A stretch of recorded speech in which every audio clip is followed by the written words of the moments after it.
Aziz musulmon birodarlar, biz kelgan joy ko'rib turganingizdek Qubo masjidi.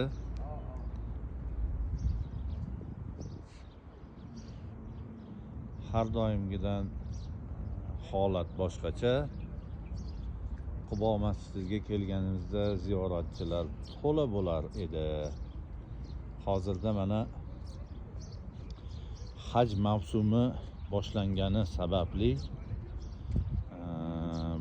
barcha umrachilar, umraga kelganlar sekin astalik bilan umralarni qilib bo'lib Saudiya Arabistonidan sekin chiqib ketishgani uchun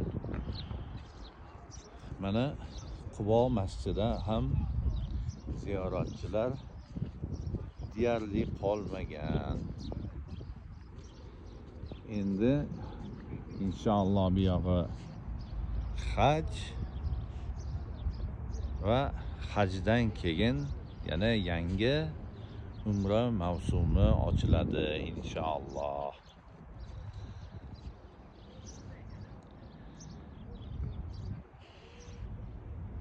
Hozirda esa ko'rib turganingizdek